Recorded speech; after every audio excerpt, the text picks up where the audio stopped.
आमर गाँव रे होचे वर्षा वर्तमान पूरा जोरजार बाहर वर्षा होचे और घर भितरे बना गला एबे आखा जस्ट गरम गरम पकुड़ी और आगिल आक्रमण करिचे आमर छोट झियो देखो पूरा थाली सागे से सबू खाइबी बोली करी सबके बेटी कर भागबार विचार ने अच्छे और इे गोटे बड़ झियो मोबाइल धरिकर से गोटे किंद्री बुलुचे है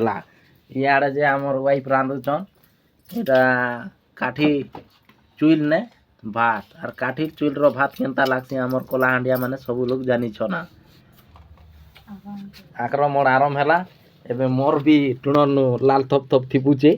आउ थरे आपण मान को सबको देखाई दोछन देखन पूरा पकुड़ी एकदम गरम गरम घरे बना ହେଇचे एबे खाइबार आरंभ करमु समस्ते चलो लागी पड़ो बसो बसो बसो बसो आरंभ करो पुतली देखौची गोटे देखुछ तो केनटा पुतली ठीक है देखाई दे पुतली के खाई देबू ना हैं मिर्चा आउट भी खाई दे इे गोटे मिर्चा खाईदेला और मोबाइल देखुचे ताके राग लगुचे क्या हेले भात है कर रेडी वर्तमान भात गालबार आरंभ हेबा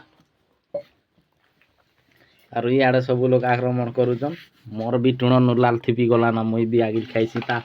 क्या जानस ये मैंने सब सराई भी देवे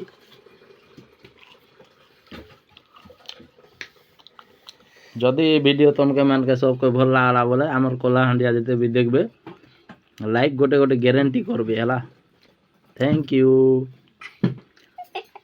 आर गोटे वीडियो रे मुई पूरा आमर परिवार रो पूरा फेस समस्त को देखाइबी ओके बाय बाय।